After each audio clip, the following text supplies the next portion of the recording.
YouTube? It's your boy X. Jimmy. So we got the XS basically mocked up how it's going to sit.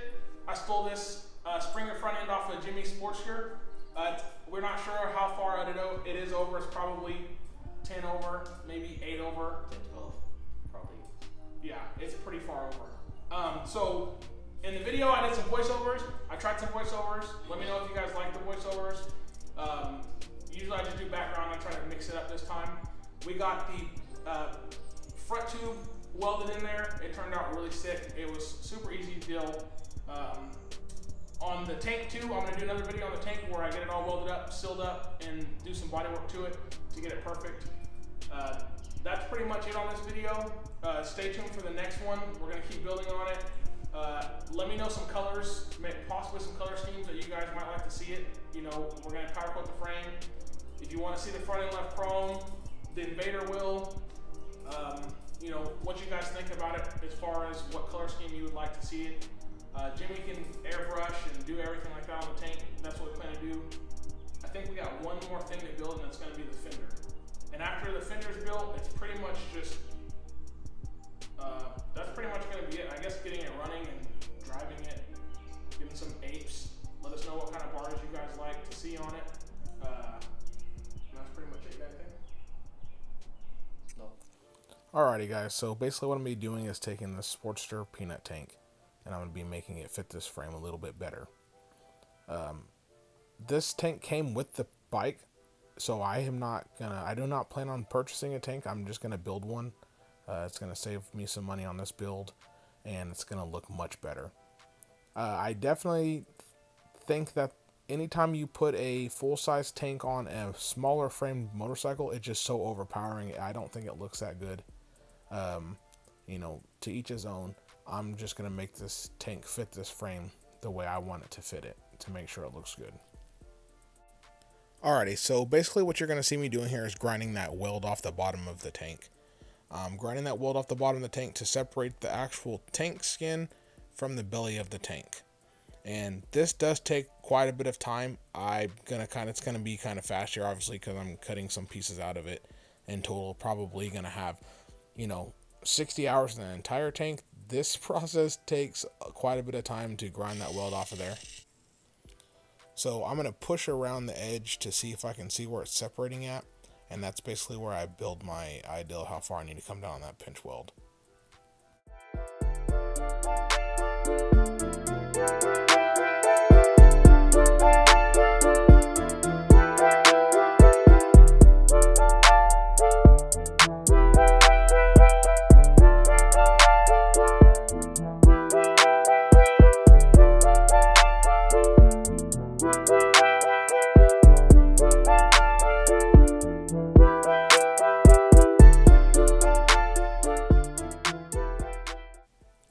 Alrighty, so I'm going to be cutting off the tank mount tabs, the OE tank mount tabs.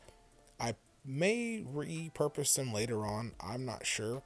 I think they'd be cool too, but, you know, just show you to, you know, salvage every little tab that you get.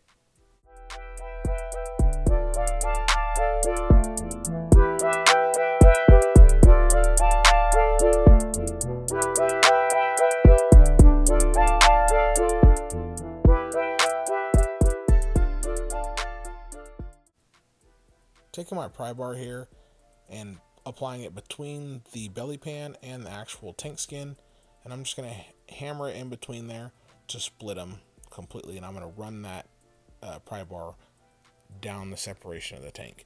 And if you start getting it to where it's hard to get through there, stop, grind some more. Don't try to keep prying and prying until you split the metal in half.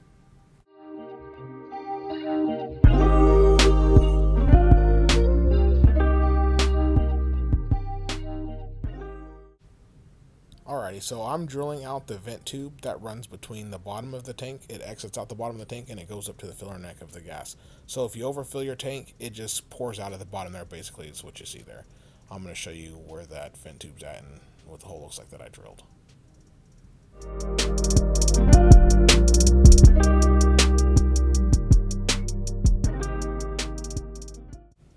Alrighty, so I have the belly pan separated from the top of the tank. And you can see here, it looks like they had some tank liner of some sort in there. You can also see that vent tube that runs through there. That's why I drilled it out of there.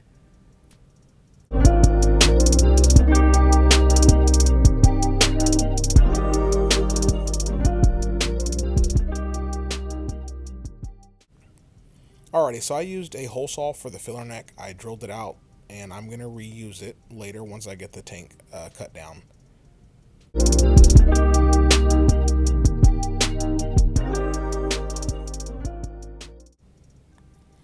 Okay, so I'm going to be taking out about 3.5 inches out of the center of this tank here. I used a micrometer to measure it. You know, to the best of my ability, it is not going to be perfect. I'm using a cutoff wheel here, and I do not suggest using a cutoff wheel in your lap, but this is the best way I know how to hold it. I'm sure there's some clamps out there that you can use to clamp it to some sort of a jig, but you know, it's not the safest, but you know, it works for me.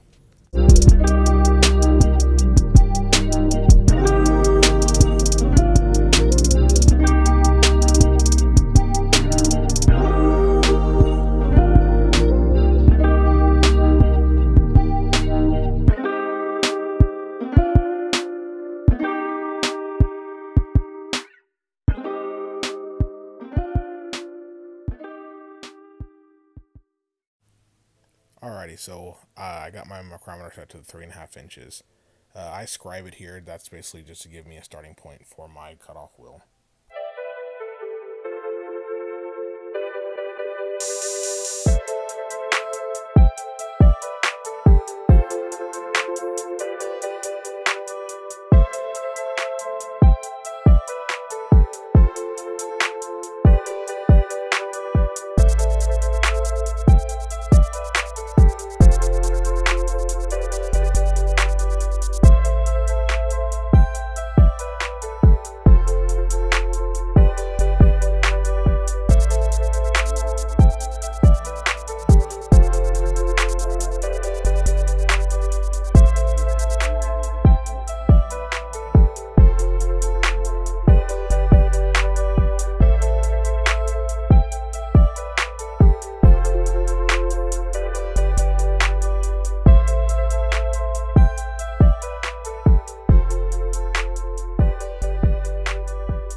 Using my grinder here to get it all the way up to that tape line, getting the best, you know, even line I possibly can before I get it ready for welding.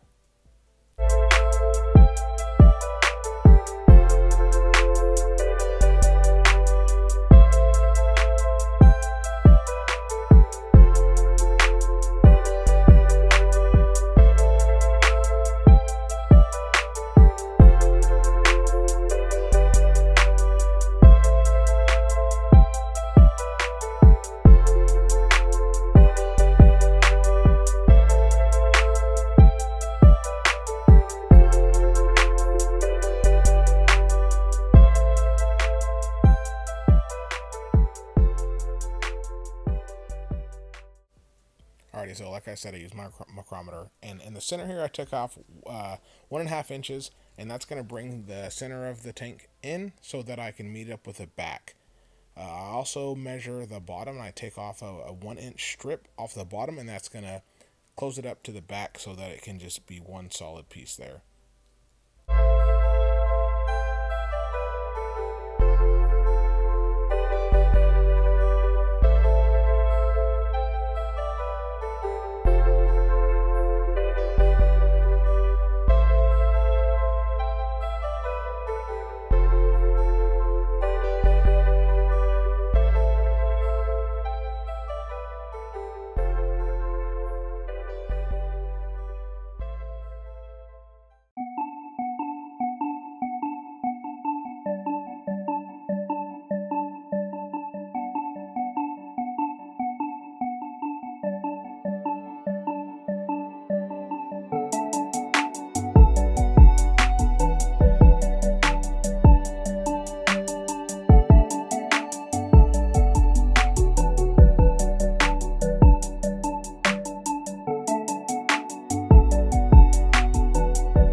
Alrighty guys, I hope this promotes you guys to get out and build your own stuff. You can see that it's taking shape here. I think it looks great. I'm super excited to get it on the bike. And you know, I hope you guys like it. It fits this frame way better, cut down. It's just a smaller peanut tank, you know. That's basically what I was going for. That's the way I wanted to look, and it turned out awesome. I appreciate you guys checking it out. Alrighty, here we are with the most nerve-wracking part so far. Jimmy didn't even want to watch me do it. It's pretty funny, as you can see me in the video laughing. It turned out great. I used a ratchet strap to hold the neck still. Just cutting this part off. I used some tape to measure it off to exactly how much I wanted to cut off.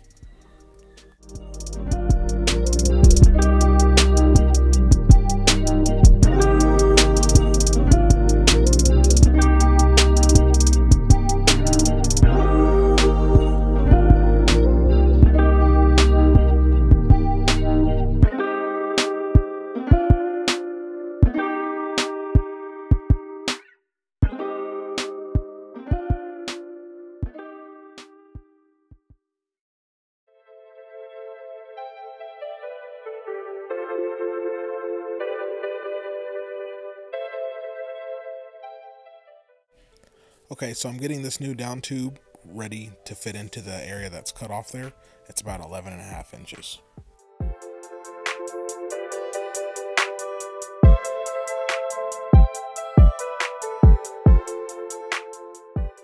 Are you recording?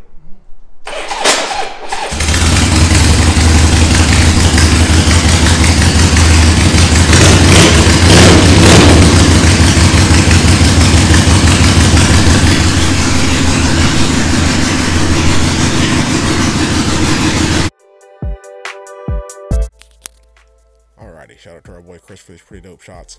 So what I have is a 1-inch cold rolled steel round stock.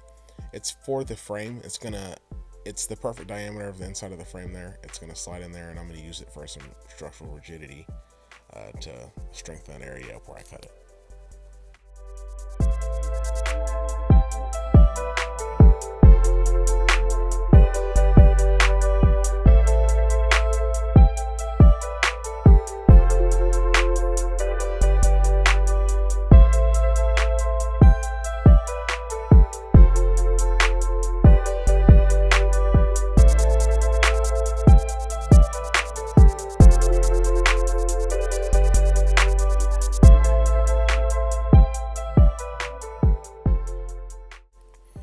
Alrighty, off camera, I drilled 2 holes in the existing down tube, the top and the bottom, and after I get the slugs welded onto the new down tube, I'm gonna slide it in there, and then I'm gonna weld it up there where the holes are at, kind of like spot welds, and then I'm going to weld it all the way around completely.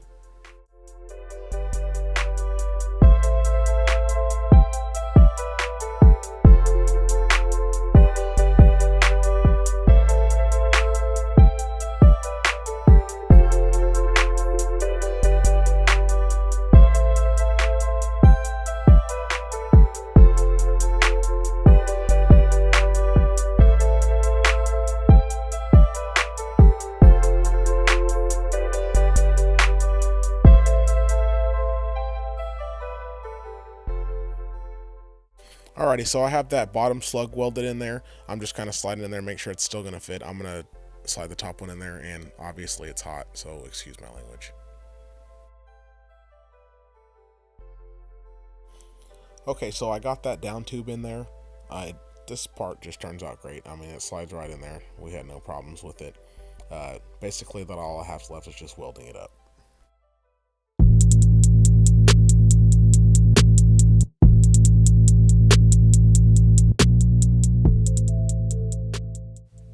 Well, there you go, guys. That's basically what it looks like now. You can see that down tube's in there.